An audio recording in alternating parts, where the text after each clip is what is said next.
Môre, as ons as gemeente terugkyk na die afgelope 2 maande en selfs langer, dan kan ons vir mekaar sê dat ons as 'n landbougemeenskap eintlik deur 'n baie moeilike tyd gegaan het.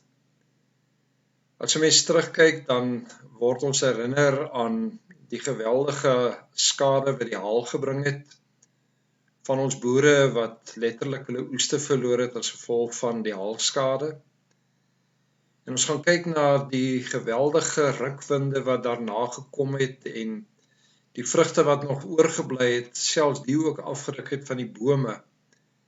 En die afgelope week se vloedskade, dan is dit so dat mense vra oor die regverdigheid van die Here.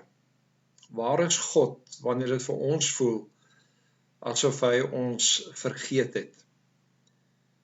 Ons teksgedeelte vanoggend is Psalm 73 en ek gaan net enkele gedagtes lees of verse lees.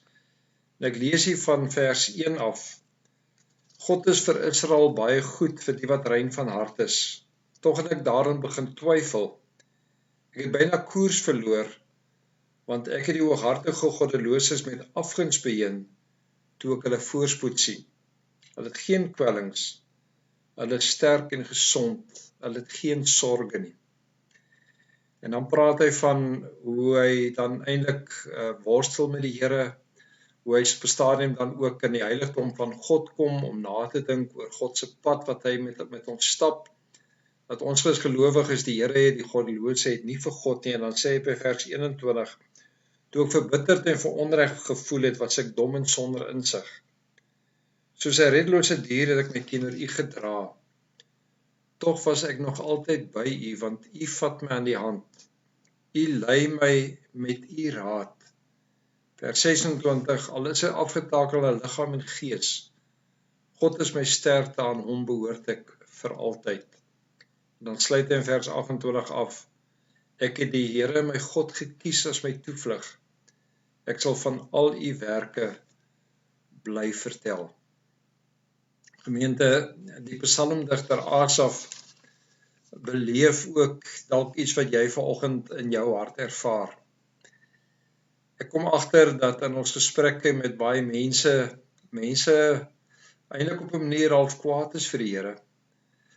Eintlik ontsteld is oor alles wat met hulle gebeur en omdat die lewe nie altyd vir ons sin maak nie. Dan dikwels die vraag vra, maar waar is God? En dis wat Asaf doen. Asaf begin met hierdie ongelooflike belydenis om te sê dat elkeen wat rein van hart is, wat die kwaad vermy het, dat die Here vir hulle goed is. En dan twyfel hy daarin, en dan is dit dat hy sê in vers 13, dat hy eintlik die kwaad vermy het vir hom eintlik niks ingehou nie. Want hoekom? Want as hy gaan kyk na die lewe, en hy gaan kyk na die lewe van die goddelose, dan beleef hy dat die goddelose voorspoedig is in dit wat hy doen. Die woord wat hier gebruik word met kwellings, dat dit geen kwellings is ook beperkings, of dis soos bande of toue wat jou vashou. Hulle het nie sorge in die lewe wat vir hulle bind nie. Maar terwyl wanneer hy na sy eie lewe kyk, ervaar dat die Here eintlik golf na golf oor hom laat slaan. En hoe meer hy met die Here hieroor worstel en oor die regverdigheid van die lewe, kry mens amper die indruk dat hy al hoe verder wegskuif van die Here, omdat hy dood eenvoudig nie sin kan maak in dit wat met hom gebeur nie. En dan sê hy vir homself dat hy op 'n stadium diep daaroor gaan nadink het en besef het wat is die pad van die goddelose. Hier in vers 15 tot 17 is dit eintlik 'n persoonlike maar ook 'n korporatiewe nadenke oor die lewe, deur te sê as hy gaan nadink oor sy eie verhouding met God, dit wat hy ontdek het vanuit sy eie verhouding met die Here, maar ook vanuit sy geloofsgemeenskap, het hy die ontdekking gemaak deur te sê, maar hy het die Here, terwyl die goddelose eintlik geen aanspraak kan maak op die trou van God ook in sy lewe nie.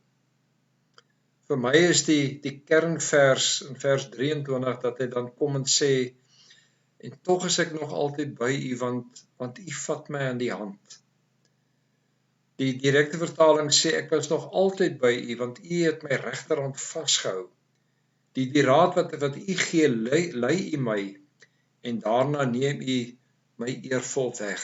So hierdie psalmdigter kom eintlik by 'n punt om te sê, dat as hy soeke na die regverdigheid van die Here, ontdek hy eintlik maar net dat, toe hy geworstel het en gewonder het oor die lewe, is dit dat die Here getrou was, deurdat God hom vasgehou het, dat die Here vir hom gedra het, in hierdie tyd van worsteling en van soeke. En daarom dat hy in vers 26 kan sê, al is hy afgetakel in liggaam en gees, weet hy dat God sy krag en sy sterkte is. Daarom sluit hy hierdie psalm af deur te sê dat hy gekies het vir die Here.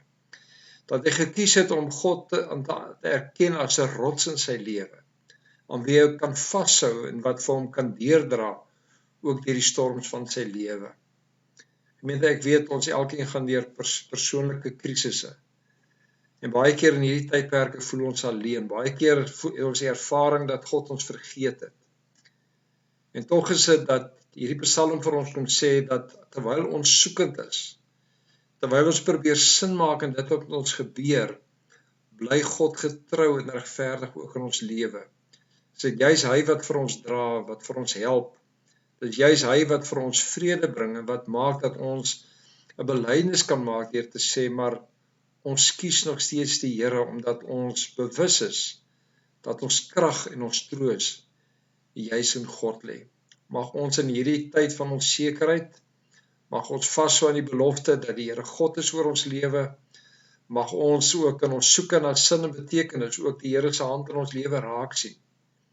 En dan sê hy hierso vir ons, dit lê nie net in jou eie ontdekking van jou eie verhouding met die Here nie, maar ook in jou soeke saam met jou geloofsgemeenskap. Dit juis in die geloofsgemeenskap ook waar ons mekaar kan bemoedig en waar ons mekaar kan help om ook God se hand weer ook in ons lewe te kan raak sien. En mag God dit ook in jou lewe kom waarmaak. Kom ons bid saam. Here, seën vir ons in hierdie dag en help vir ons om in U vas te hou en te weet dat U die Here is wat vir ons voorgaan en wat vir ons versorg en wat vir ons vashou te midde van ons eie worsteling en stryd. Amen.